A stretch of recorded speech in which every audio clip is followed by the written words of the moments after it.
ozo kosa batu avec orgueil intellectuel. Oyebi lingala, nous sommes nés grandis en République démocratique du Congo. Okomi côté moko boye, oza ko yebi lingala ti. Ba yon complexe ya supériorité. Nga lingala ngote. Ngai naza na ba casquette ebele. Si na ba chèque na se comporter ko chèque.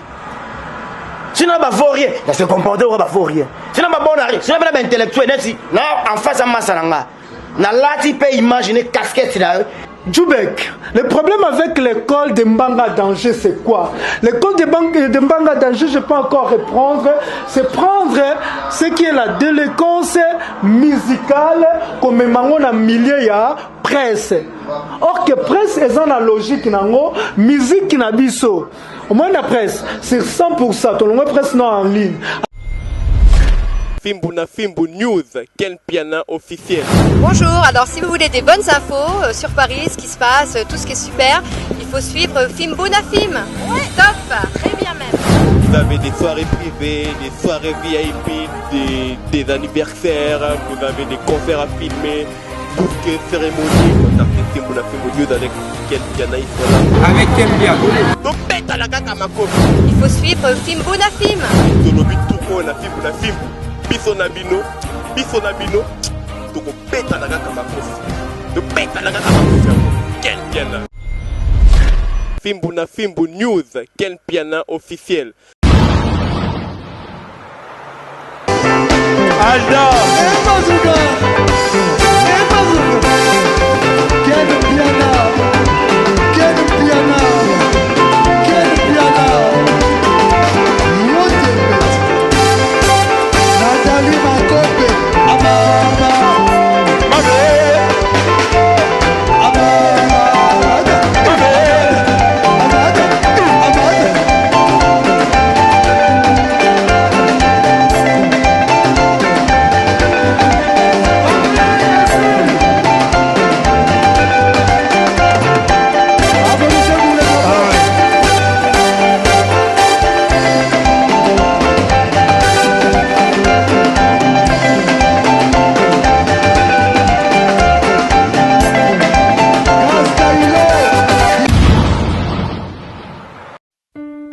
Du nouveau à Kinshasa. Pour vos séjours et réservations, une seule adresse. Flat Hotel HP, situé dans la périphérie de la capitale congolaise, sur l'avenue Makanza numéro 10, dans le quartier Kimbangu, commune de Kalamo. Un espace de plaisance pour vos détentes et rendez-vous d'affaires ou amicales.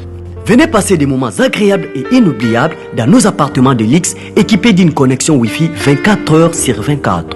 Pour l'électricité, il n'y a pas de souci. Flat Hotel HP met à la disposition de son aimable clientèle un groupe électrogène industriel pour la desserte en énergie. Et encore, un restaurant de qualité pour savourer la cuisine congolaise et étrangère. Son bar muni de toutes sortes de boissons rafraîchissantes et vos cocktails préférés. HP Hotel, doté d'un charroi automobile pour vos courses journalières à des prix hors concurrence, vous récupère à partir de l'aéroport et à l'endroit de votre choix. Pour tout contact, appelez au plus 33 605 384 625 plus 243 82 601 0438. Pour mieux vous servir, HPE, doté d'un personnel qualifié, prêt à vous servir. Chez nous, les clients et rois. Flat Hotel HP, vivifie la vie. Amis fidèles internautes, partout où vous nous suivez dans le monde, c'est un réel plaisir pour moi, Aminata Kassa la Blanche, de savoir que vous êtes nombreux et connectés à notre chaîne Fimbu News. Abonnez-vous à ma chaîne YouTube Aminata Kassa officielle, vous ne serez pas déçus. Assalamu alaikum wa rahmatullahi wa barakatuh. Namba musulmans sont partout dans le monde, bonjour ou bonsoir. Nabande wanabiso ba chrétien, ba Christ, on est ensemble. Merci beaucoup à mon papa Kassa Panju depuis États-Unis, maman Nadine, sans oublier Chora Kassa, Pauvre Kassa, Grâce Kassa, famille Kassa Mobimba, Bao Balinganga, Bao Balinganga. Merci beaucoup à mes fans, Bao Balinganga, Kassa la Blanche, na mon ba message ébélé, WhatsApp bloqué, saturé, na mon ba message na bino. Tout ça là, non ça ka obune bo senganga ba fan nanga, ba tuyo so bolinganga, bo s'abonner na Fimbu News, bo bo kuta Aminata Kassa, la star musulmane, donc dit mes fans. Donc Lelo Internet est bougé et Katanye Mathieu Kiti par rapport à Fimbu ne makambu. Non, même nous ken piana makizembe. Ken piana makizembe aina kanda makasabi lelo fo aloba. lelo vraiment makambo yango bomba il faut abimisa yango nayebi te makambo yango eza nini pe na katika ya plateau na nga noyemba bino Trésor Bukele King journaliste intelligent noyemba bino Jubek Makizembe abi Jubek nde makambo na kata plateau na nga bomonaki émission oyo esalamaki la fois passée ekatanaki bobengi nga mpona nini émission esukaki bongo totikeli bino na posa tozonga sikoyo lelo na plateau bozwa biso donc Merci beaucoup na Papa Jonas Mukamba na Bosanité Grâce Ekila et Tumbaka donc salam. J'ai dit bonsoir Ken Piana Makizembe. Ouais, bonsoir Aminata, bonsoir internaute ignorent surtout ya Fimbu na Fimbu. Na pesi bango vraiment bonsoir. Avec beaucoup de respect. Les lobo limbisanga moi mukekaka. Ken Piana Makizembe mes fans pour na rappeler nous eloko mo na bosani ko loba na introduction nanga Ken Piana aye ko loba makambu nini eleka entre ye na Manike pe alobi ezana musicien il paraîtrait que héritier Watanabe Goga moto na tembe que je sali azana sima ya Manike yenda tatinda atinda ki Manike attaquer centimètre atinda ki Manike attaquer centimètre yango na ndenge bomoni makambo ekoti entre centimètre Ken Piana Manike donc Ken Piana alobi azolo bango ayena kanda a expliquer bino ba fan vérité Ken Piana Makizembe lâche réaction non à vous nana benga lâche Mike Lokamba. Ok, merci. Au moment lelo balobi basedaka pouvoir et pas bayumate. Pouvoir vraiment basedaka ngo et pas bayumate. Na yebi o baluka. Oh, Ken Piana, babi kamite ba obeta yo. Non, basedaka pouvoir et pas bayumate. To kutana Kinshasa ya munene. Mais bokunda kapete, bokunda na bokunda kapete. Ngalobi makamba bitumba te. Mike abida ba beta. Non, nalobi makamba bitumba te. Poso ko beta neti mutu neti Mike. Même lelo na butu na sona vina kane la mutu neti Mike. Même lelo na butu wala la chete. Amoni ngai ngaso na kane li mutu na ozela na ngai yote quelque part nako ya kotelo base liboso ndako na yo. Donc la kisi soki azane libre bongo. Donc ngaza problème na été. Yango na lobi ba c'est dara pouvoir et pas ba yumate. Babi émission mosusu ozomona et ça batunde bazoluka succès na loba boye kena répondre to ko manager ozomapana ya lobinga lobi po na pese makambo na ko pese makambo jamais mais ba fan na bino mosusu zela omoni musicien o azotinda bango basala ba copie o nyonso to ba osala wana ngana osala guerre ndena musicien wana musicien wana abanda copie wana kala ya kotinda batu batakaka batu bafingaka batu abanda na ko utiliser Karine Mokonzi lelo azo utiliser Manique de John ya batami Manique de John ana bazo utiliser na canalisation ya Mike toyebi na biso ba vérité nyonso o bana poto ba yebite Ken Piana bolanda biso baza bazo bate Ken Piana est-ce que yoza na ba preuve o yozo ko accuser musicien wana na lobi boyenga na sala ka guerre na ba leader ya minene bato mikete batu ya pepelete leader o pe azotinda bango wana pe ane pe kilote mais Ken polo ba ke muto otinda yo foza ke na moi audio moko boye ba faire ba voice ndeza makamba moi voice moko boye moi eloko moko boye Amina est-ce que ko tikelanga moi ta mukeka oui na tikeli autant à vous ndeko na biso centimètre erazala ina proto azala na guerre nanani erazala na France wana azaki na bras de fer na musicien nini bazali na bras de fer na musicien poto mobimbe yebi alobaki nako ya Kinshasa na ko prouver yo na Kinshasa kutu naza na relation koleka yo ndeko na biso centimètre bato apoto bayebi moni bato apoto baza bazobate za biloko musuto oboma moto tozoboya koloba bayebaki point faible na biso koto bayebi ke il faut to utiliser mutu moko na fimbu atia poto abanda guerre contre bango na bato ya fimbu na centimètre bazui Manique tellement azane soifé d'argent Manique aza facile à corrompre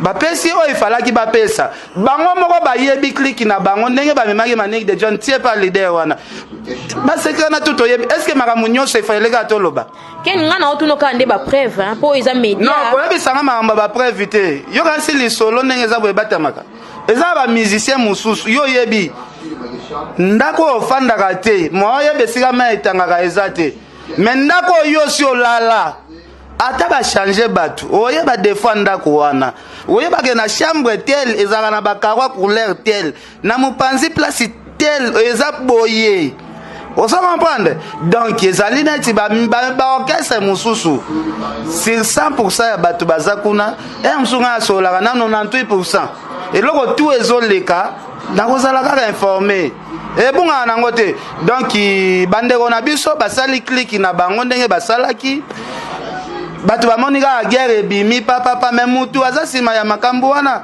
Manique de John asalaka eloko moko jamais sans intérêt sikoya bino bomanipule ye bopesi ye mbongo mpo adestabilize biso ngana osengaka surtout Manique azala na ye clair atika otanga komba fali na baémission na ye ko mais Ken Piana Manique azara déjà na akumisaka déjà président Fally Ipupa mais ndenge nini Manique okende kokota akokende ko s'emporter et pas président héritier Watanabe ndenge nini okende kuna parce que azara déjà mutaya ya président Fally Ipupa ayemba kango ya nyoso tout pe aganga ka ba mbongo oyo yoyo ke la ka jalousie au président Fally Ipupa apesa bana na yeke siko esala ndenge nini ke Manique akoma bongo batinda ye po finga asala polémique esala miko réaction na Ken Piana ngalobi boye moi na minute ezalaka makambo nyonso to ebima na wana poisi malembe Manique de omai makambo na oloba eza babilo mo boye naboyaki nanga koloba mpo baloba Ken Piana mpe okomi oloba emso neti mwasi mais na biso source ya masolo oyo tout parce que centimètre era ye olobaki na koprouve nakoya ti Kinshasa aye bamoni mutu ya kobundela bango ya makasi aza déjà na France bazwi kaka bakriye clique babendi Manique de John po ya atia bambutu nyonso ezoleka eza na kaka leader moko kaka nda kreye makambo tu me nazoyebisa lelo ndeko na biso ye moko azoloba héritier azomema ye so afo edeside eza barécompense ya mosala barécompense ozo comprendre kobetela nga kutu masolo na ye vraiment mwa mingi te parce que toza pe ba niveau moko vraiment te Ken Piana c'est que bino na alongwa azalaki liboso na Afrique ya lengiti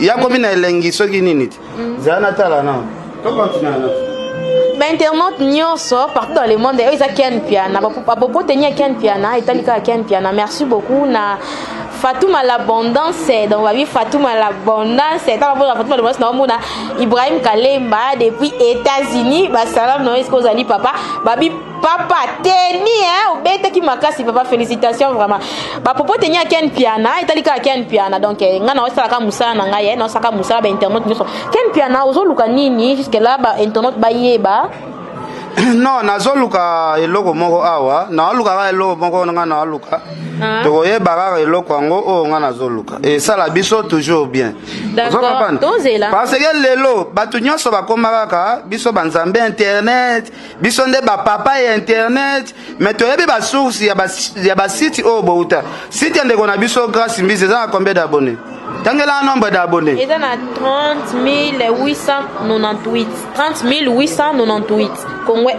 Congo elengi officiel Congo elengi ya ndeko na biso Grâce Mbisi siko ye ndeko na biso azoloba yaza danger lekinga na ki danger auta awa sitio depuis salami esali so combien des années wana fimbu na fimbu ezalaka te biso tootala Congo elengi wana nga na osali pa Kadhafi Mbumbuti lelo sitio ebotami kaka kala te toana combien de 1000 abonnés ngana ndeko na biso Frank Stemai ba Frank babandi ba site nga Ken Piana na site te Frank Stemai aleka nga na 20 000 abonnés aleka nga na 20 000 abonnés po mona ke naza aimé naza muto oyo bato balingi mingi lelo tokomi na Frank Stemai na écart ya 1000 abonnés est-ce que eloko abongo na kobetela nzambe maboko te en tout cas ba abonné na biso nyonso tu ya filmu na fimbu lelo eza jour nazopesa bino merci naopesa nzambe nanga likolo merci nazopesa tout le monde oyo s'abona na site nanga naopesa merci parce que si to ebimisi bamike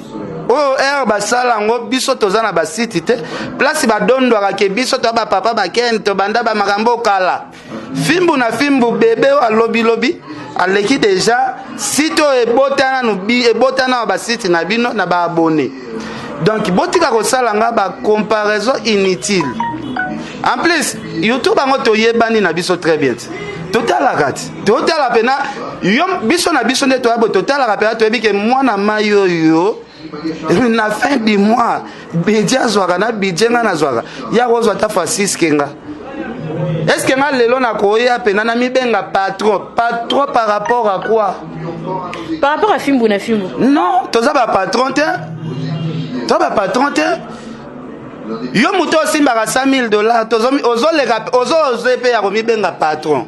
Peut-être ça na muta musala na yeba ba travailleur na yeba bien patron ken. Est-ce que na YouTube ndeza boy? Soki muto osale pa na yo, nde yo loba yo za patron ya muto wana. Ndenge eza boye pena minata yo sa na Fimbu na Fimbu ngana benga yo mwana musala nanga oza mwana musala nanga te toza ba collaborateur ngana zande na ba taka de points et de base que soki ba oningisi batema boye ba taka de points babimi ezana te ba jubeki bango bazali bango kutuma kambo à travers la ya za taka on se comprend donc koloba kenga na za patron ou quoi. On est à bêtise. Aminata yoza sir na Fimbu pena boye au sali 1 mois au côté sa émission te na fait du mois aux autres futembo. Jamais. Et la gisi nini? Et la gisi ke musala na yo kaka ba élément na yo mbongo yo moko côté ici. Yango mbongo ba ko futa yo. Peut-être biso ba kolo site peut to bénéficiera les sous na mitu na bino. Après yo dondwa ono fiwana uti kuna pokuna bazala ke fute bien te aye koto po biso toza soki nde ninga na za pa yo patron. Sko bato balanda biso o ba soutenir biso. Yo ozo dondwa déjà oza patron. Mais ozo boire bato mabanga na ba émission. Yo so bonga tika ko boire bato mabanga. Ngalo ba ngonga na bonga na ngate. Ozo comprendre nga dembelaka na nga na dembelaka na sima kombo afali ngai na dembelaka na sima kombo afali lelo nazotangisa bana na nga très bien na kombo afali lelo bato balobaka ken pia nazanga ndako ken afandaka na studio na boyi na nga te parce que nakoki ko établir vie na nga pete na caméra tout le monde ayeba façon ken pia na vivaka lelo na sima kombo afali ngaken piana na sombi terrain munene 25 sur 25 kana sima kombo afali o bamona ngana ti liboma pona kosela ka pe fali yango makambo te na lobaka ba fait réel na sombi terrain 25 sur 25 oso komba kana sicho batu ba mona ga ya pamba oyo bino bo sambrier o ngana sombi boy ngana vivre boy ngana na kacha distraction te ngana na bana ifona sala makambo eza na venir bino bo lo ba bolekinga. Peut-être makambo nga na sala eza ba rêve na bino. Natemboli combien de pays? Natemboli ba pays combien? En plus, to koti déjà 2019, wabi ke nga na luka bato ba provoquer nga pena. Po to koti 2019, bato ba provoquer nga na luka bango fort. Parce que moni nga na lo banzamba osala. Nzamba munene. Bato bazoluka ko sala guerre contre Ken. Ba bela ba AVC. Po ba makambo oyo ngai na kosala kala mingi te legela bat non nga na osenga kaka nzambe akokisaka ba projet na nga kaka c'est que ok no Londres otika biso na kotambola mokili oyo na ndenga ba blague te Aminata beta gazon zela na koto eza cimetière ya ba artiste nyonso ba musicien ba chroniqueur ba journaliste ba politicien yo so kesiko poto ngo ken pena ozonga tesko osili zela otunanga makambo Mike Lokambali ya ona répondre oti azobeta tola binga na okenda fouet de site parce que ozo finga nga après ozo la publicité ngai kutu na okenda fouet de site kala te bana fouet ti bozelanga mutu asakenda ba fouet de site na 3 fois ponga lelo na nga na ko rêver makambo ya okenda fouet de site bien sûr na okenda fouet de site na ko sala ngo pena émission ke nazo ya fouet de site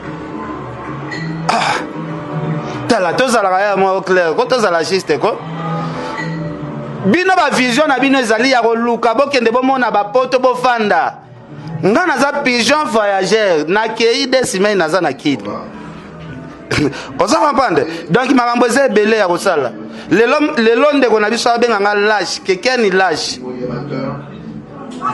toza na kini Quelle répondre à la question que je posé qui vous posez question ni na posé une question na bipo de la cimetière ya ba mais ngai naza na artiste politicien ba tout façon na répondre yo ko okende façon na répondre ozo comprendre te ke nga na ko okende poto afanda te vous comprenez na te nous en famille kuna po no ke fanda ba no ke fanda nazala na vision ya ko kende ko fanda na poto te Ken Piana ozalaka yebisa wera kende fanda na poto te yebisa jiba kende fanda na poto te bino bokomi osaka na bato ke poto il faut kende yebisa wera yebisa Fabregas kasi ndenga akendaka tikala kuna te vie nanga Koffi Olomide akendaka ne su poto yango te depuis Koffi akende na poto te osomwa te kasombi nde bato ndaku ebele kutu lisuku koleka ndenge azalaki epoto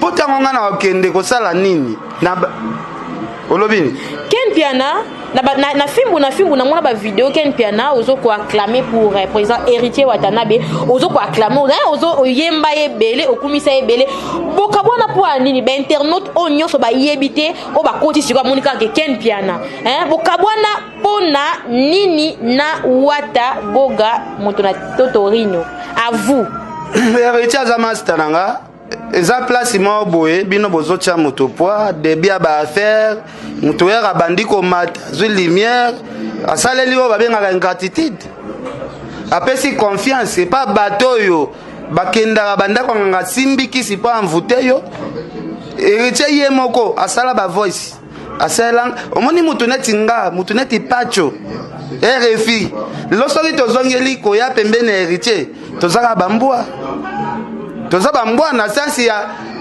audio o héritier atindela biso soki tolobi toya so pembeni ya héritier toza pena bambwa audio wana asala ngo moko matindela nga atindela pacho aza ndeko na biso asala mosala na ye bien ba bonne chance place azali asala o nyonso asala mais atika bato mpe ba évoluer à l'aise. Merci beaucoup Ken Piana Makizembe. Nga pena na calcula ba ete. C'est là na calcula ka yete est-ce que bien. Est-ce que bike nga garçon ano tangi na calcula gete.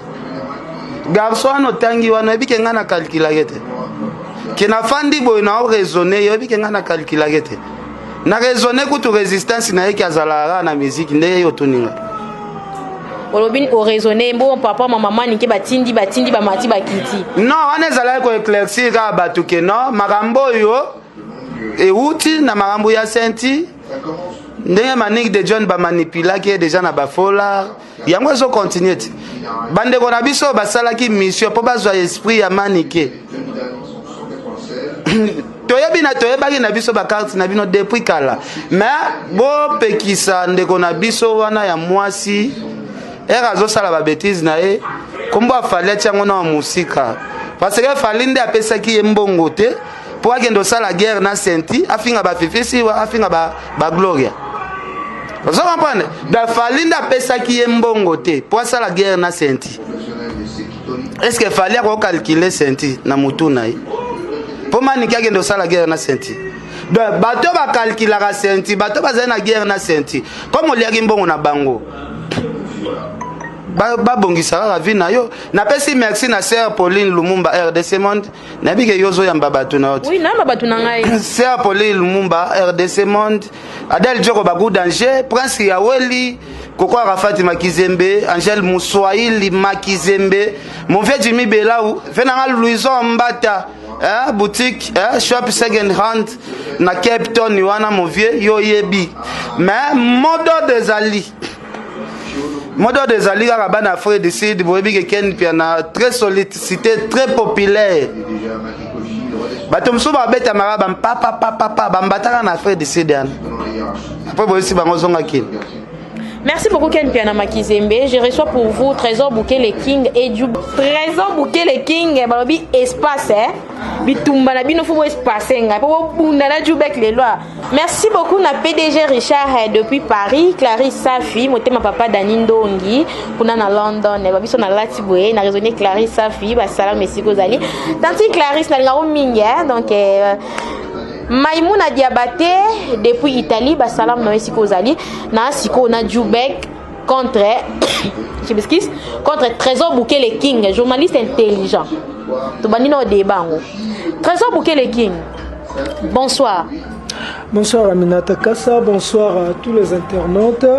Bon, moi, c'est pour moi un réel plaisir. Il y a Rosalie sur le plateau. Oyo, malgré nos côtés dans le salon Les Millionnaires, climatiseur, tant que Betingaï, Nayokuta, Ken Piana, confrère, Azo Silika, Bako Silika Naye, Bako Silika Nabango, Mbanga Danger, et Salipé, Oyo Beleto Loba Awa, Nayokuta Lisuna, Ndekonanga Jubek, Pena Peseda, bonsoir.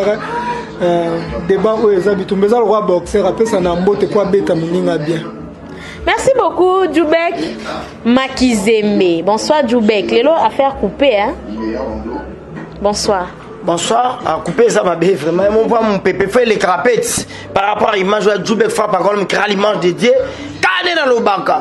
Bon cas sur les pinga soda baké tumba ton akata. Il y a 4 mois Gitoko, salon Les Millionnaires. Un cadre vieil puis qui répond normes au standard international. En tout cas, et Laura Bonarata Gitambo, c'est bien. Et ça, la guitare, parce que les députés, les caca, les artistes et musiciens, le plus avisé, le plus titré.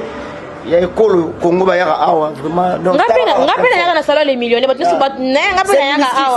C'est un salon qui est minuscule, mais très, très, très confortable.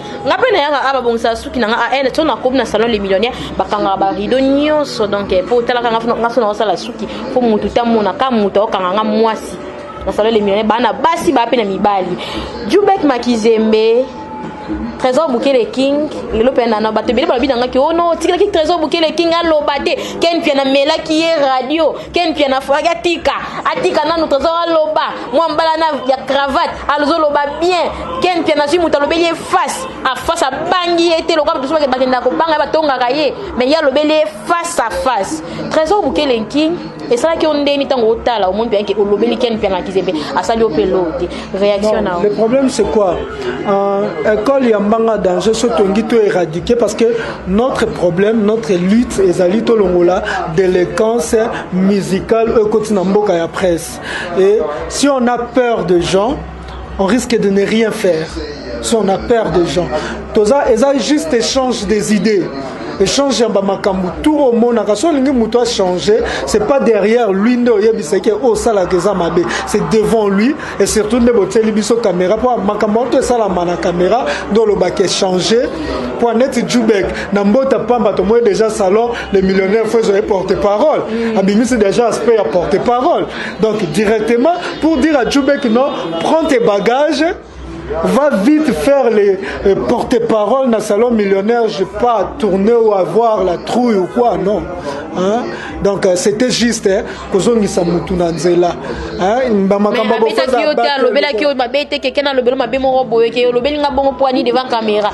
Parce que quelqu'un a satan qui était que donc, quelque part. Aminata Kassa, bato batalanga banalise politique bamonaka soki kutu batu oyo ba dirija biso so tamboli mabeto yaka to luki vraie information to vérifier pas information to yeto banzo loba papa ko to no salaire mabe ko to no salaire mabe batambola na batu bazaba minduki na banini bo ken pia na mutatambola ne kana Djoubek Djoubek azane na munduki te vraiment tozonga vraiment na place wana soki Ken piana na simalobi ke oh King boye Trésor King yo fona sa nini na beto directement makambutu o ba lo ba pona moi batu musuba commenter Ken piana moi malamu na bato ba kumisa moi malamu to zui ba image na to la kisi ta Ken piano bo lo ba moi malamu les a échange ya mitou. Il est formateur, comme il avait dit ici sur le plateau, qu'il est formateur à format bateau. C'est un formateur qui parlait à un Moutoua Lukakazo formation. Vous comprenez? Lui, il est formateur. Ça, on va battre total dans le film à Ipman. Nous avons déjà Maître Boye, Lève Boye, yo c'est n'habitude pas Maître Boye. Bon, Maître Monique, non, il y a qui Maître Leki, Atindi Djoubek, Tobundasiro na Djoubek. Merci beaucoup Trésor Bukele King, Djoubek Makizembe. Djoubek, nalandi papa tenir Ken Piana, alobi ke héritier Watanabe, Gogan Motonatembe Totorino que je salue. atindi, il paraîtrait que atindaki mutu atake senti atake centimètre oyo azalaki ex ya Karine Mokonzi. Après baluki sikoyo nani etumba makasi akoki kotumba centimètre baponaki manike. Ntango yo yokoki bapropos wana Jubek ozalaka na Ken Piana, réaction na ezalaki nini? À vous. À moi, réaction eza manike. Aza mutumoko, aza facile à corrompre, facile à manipuler, facile à utiliser, facile à téléguider, facile à télécommander. On se ressemble, on n'est pas identique. Style rose à la mort texte, mon écrit est toujours différente. Manique, c'est un flatté, c'est une flatteuse. Elle vient auprès des gens pour passer de la pommade, c'est-à-dire être flatteur auprès de quelqu'un. Pourquoi c'est la bêtise expression orale? N'a pas sa définition. C'est un actif vocabulaire. N'a pas sa définition. N'a pas bon, et ça n'est pas facile à corrompre. Il y a des manières de télécommande la vidéo. Bon, il y a des gens même à pas ça. Nombre de gens ici survivants sur la terre, nombre d'empreintes digitales. Même s'ils sont ici d'une même ou de même père, nous avons une empreinte digitale. Pour différencier, hier c'est comme ça. Style na yangoana. Sa façon d'être yangoana. Normalement, pour caractériser une personne, on peut utiliser des adjectifs qui se rapportent à son intelligence, à son comportement envers les autres, comportement maniquant envers les autres, à son caractère, à sa qualité morale, à son affectivité.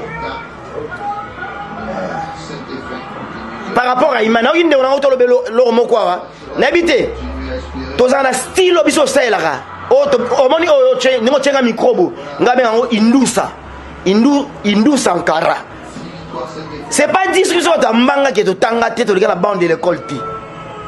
Et ça style, et ça modèle, et ça école, mobimba, et ça école il y avait Zakari Bababasu. Loba manga passe minunga boucherait nyama. Et l'obité que n'a pas ça la bande de l'école. Qui te dit ça? Ou alors faut rectifier rango.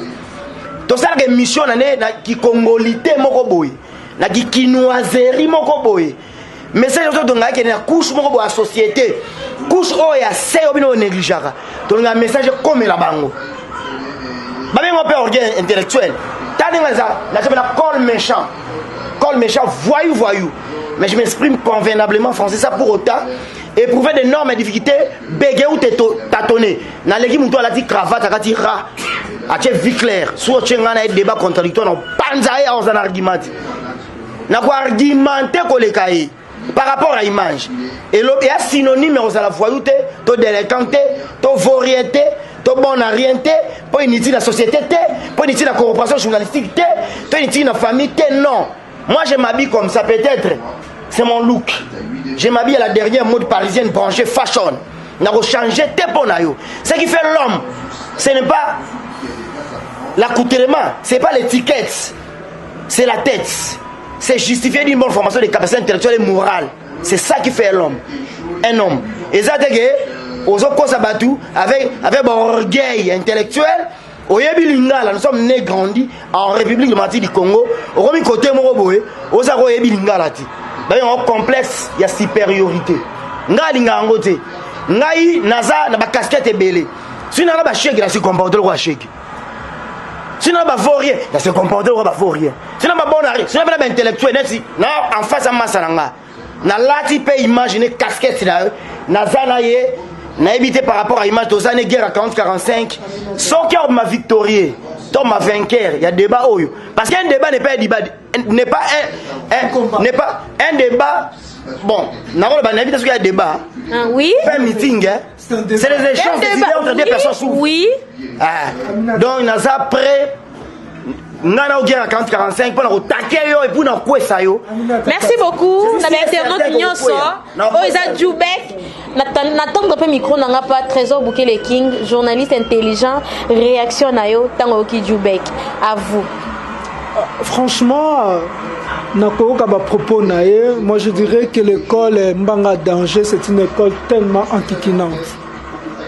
Donc une personne qui peut suivre cette école ou en regardant seulement la télévision ou les internautes qui nous suivent ils vont comprendre directement que c'est turlupiner la tête. Pourquoi? Même on fait quelque chose d'une façon congolaise. Nous devons respecter les règles. Dire que je suis journaliste, il y a des règles journalistiques, au-delà de tout. Quand on dit que je suis journaliste, bon, je vais congoliser ma façon journalistique. Ce n'est pas voyoutiser la façon journalistique. Vous comprenez? On appelle le journalisme les quatrième pouvoir. Quatrième pouvoir. Ça veut dire, tant que mon amour a quatrième pouvoir, qui vient en côte en environnement quelque part, tu vas aller voir une personne, ou bien on prend un président étranger qui vient ici, et on prend Djoubek. Djoubek va aller faire l'interview à un président étranger avec ses looks-ci. Même aussi Toby qui s'est congolisé la presse, il dira absolument non. Djoubek, le problème avec l'école de Mbanga Danger, c'est quoi? L'école de Mbanga Danger, je peux encore reprendre, c'est prendre ce qui est la délinquance musicale comme on a milieu ya presse. Or que presse est dans la logique nango, musique qui n'a biso. Au moins la presse, c'est 100%. Tout le monde presse non en ligne. Attends, parvenir, au moment où parvenir, au moins regardez ça. Est-ce que ça qui est éducatif? C'est avec beaucoup d'honneur à applaudir. Moi, je fais la philosophie. Donc, je fais dans la faculté à lettres, le département de philosophie. Rien à voir avec le journalisme. Mais on me dit la philosophie, il y a toute science. Donc, on a parvenu à la milieu il y a journalisme. Mais je dois au moins comprendre la règle pour n'attendre bien. L'orchestre. Ils sont manipulés par les musiciens. Ok, musiciens ou c'est parce qu'ils sont des complexés à musiciens, qu'on rêve musiciens na parler na bango, tant ou baye, net Djoubek amoni Kester, a vu ça va na josko qui Kester na la tananzoto, ou les Kester à la taquille. Parce que lui voyant comme ça, il reflète totalement les Kester, l'école de Kester et Méné. Ou les ça ni a vu que Kester, ou les que là Ronaldinho. Yé à la tango. Quel piana a qui pas fallu à moi na moko mais pas fallu à qui falitisme. Il a oublié qu'il est journaliste, à qui falitisme à la tananzoto. Yango et baby, c'est les attachés d'injures, je peux les rappeler comme ça de musiciens. On a plusieurs attachés des injures dont les musiciens payent pour n'a pas règle ou les règles journalistiques pour banaliser métier ou les nobles na injure na bango. Vraiment ça commence à comment je veux dire, ça commence à embrayer le cerveau des gens. Batouba s'est retrouvé les soutés. Ou les journalistes comme à quoi informer, les journalistes ont informé les soutés comme qu'on divertir. Lui-même il sait que l'école des Zacharie Bababa c'est pour divertir, c'est pas pour informer. Quelles sont les règles d'un journaliste? C'est d'informer. Chercher l'information, vérifier l'information et diffuser l'information. C'est pas divertir les gens. Maintenant, aujourd'hui, l'école des Mbanga Danger, et comme le roi Bato théâtre, c'est divertir. Aujourd'hui, on va maniquer Ken Piana. Demain, on va voir Djoubek et Malele. Après, demain, ça sera Aminata et non. Bomba vidéo, ngai. Jamais. Me dire d'abord, c'est quoi les règles d'un journaliste? Avec mon éducation. Non. Papa Djoubek Makizembe, aucune question va poser ou pas Trésor Boukele King. Rôle d'un règle de base d'un journaliste. À vous. La habité par rapport à l'image à l'Obaki, moi j'ai fait la chronique musicale. Dans cette émission, il y a musique. Je trouve pas mal. Si na kati coiffé dans le roi musicien. Si na tiki mandef nanga, peut-être j'ai des longues barbes comme un musicien.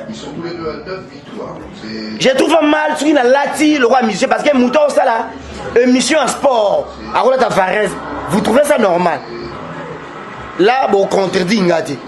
Mais si vous avez la chronique musicale, n'a reflété l'image.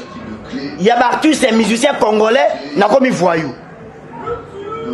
par rapport à l'image, il y a une question très profonde. La journaliste, c'est quoi? Aller à la source, épuiser l'information, traiter l'information et puis diffuser l'information. Mais c'est ce qu'on fait. C'est un travail de temps qu'on essaie d'abattre jour et nuit. Naloba boye, biso la film na fimbu et pas Kenny Piana. Ou à leader na biso, on n'a jamais été dans ngambo artiste mobo. On n'a pas de parti pris pour contre les artistes et musiciens. Toza wana église au milieu du village. Toza jara baton au tege, misa salimpia ka biso ligi na télévision to komisio. Ça là, il y a 10 000 personnes, yo sali 500 to kosi bad non. Toza koufé là, rien que la vérité. Et puis je ne suis pas limité. Je ne suis pas limité. Mais si dans le milieu intellectuel, na réfléchir à l'image intellectuelle. Si les gens peut-être donc il y a un cabinet ministre ministre de la culture et art, ministre des affaires étrangères dans le cabinet. Donc il y a des boïtés. Non, quatre souki kitoko, na di chemise, cravate, 3 pièces, vie claire n'est la quai. Bah tu sais monsieur bazarabo, bah image ba monsieur ngo. Mais Jubek, elo mo na kana maloba na yo, kaka na maloba no Jubek olobi, kana na maloba no lobi ke ba musicien ba otiki barbe lo kwa musicien, otiki suki lo kwa musicien. Musicien a osalango po aza musicien. Donc alingi look nemo bat balanda. Sikoyo eza ndenge na ye, o ya lingi aza donc eza ndenge na ine tipoza fali po balinga kata ne kovo. Ba jeune bele ba kobaka ba kovo wala na poza fali po. Oh, mais yo kata mo na kista, ki ndenge na e ki makambu. So yo Jubek eza no musicien te. Ono simple porte-parole, hein? Moi je suis pas un porte-parole, il faut rectifier ça. Journaliste, voilà na kozonga na question je n'ai pas encore je n'ai pas achevé ma phrase. Je ne peux pas achever ma phrase. Je n'ai pas terminé à parler. D'accord. Je vais parler. Allez-y. Allez-y. Si rester bouche cousue pénon. Moi je ne vais pas parler. Liberté d'expression est ça. Moi je suis pas un porte-parole. Alors, moi j'ai fait une formation journalistique, je suis le fruit de la bonne formation de l'UCA. L'UCA c'est un centre de formation journalistique qui est situé au sein de l'RTNC. Ma formation de caméraman, ma prise de son, réalisation, régie finale, ma présentateur, ma présentatrice et émission. C'est au sein de l'RTNC, l'UCA, centre où est formé journaliste Congo Mobimba. À part ça, pour être un journaliste fort, intelligent, j'ai combiné, j'étais des fois au four et au moulin. Dans l'Alliance franco-congolaise, est-ce que non? Son excellence Vital Kamerhe attend l'Alliance franco-congolaise pour parler bon français à la télévision. Là, je vous le certifie. Je vous l'ai dit, c'est une vérité. C'est vérifiable. Allez vérifier. Papa Vital Kamerhe attend l'Alliance. Hélène Calais, maman la Bianca, que je suis allé en passant. On a 4e niveau, on a 1er niveau. À l'écran de RTGA. Et Naraga a présenté des missions. Pour apprendre, professeur Nazana Idok et l'Alliance T. Pour être un bon journaliste, tu dois avoir une bonne documentation en français. Tu dois combiner le français et le journalisme. Le journalisme n'est pas difficile, c'est faire l'épreuve d'éthique. Mais avoir la maîtrise de la déontologie journalistique. Parce que si tu apprends le français, nous sommes dans un pays francophone. Tu vas commencer à examiner les écritures parce que tous les jours inlassablement. Au Banotang, tu seras un grand lecteur. Monde journalistique, c'est vaste. C'est comme une immense forêt. Un immense océan. Alliance, c'est pas Alliance franco-congolaise.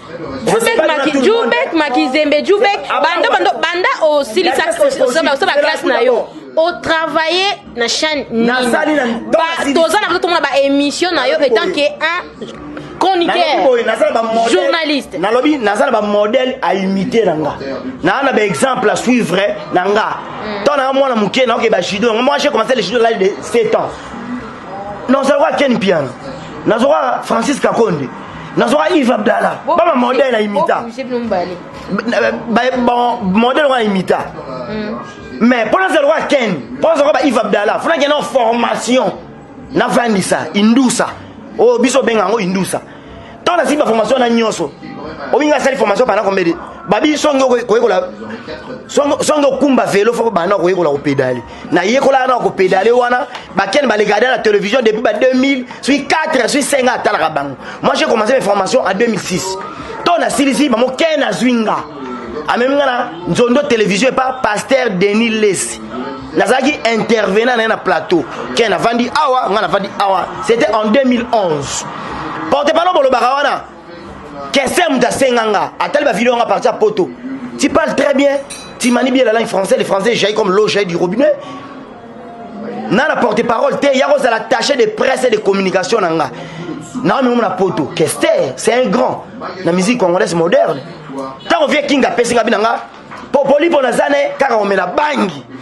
Oui, pas douziana. Popoli, pas douziana. Mon mais bangi, c'est un faux rien, c'est un bon à rien. Viens ben un livre tanga. Na tanga expliquer mon venir, bah rédiger la rate livre.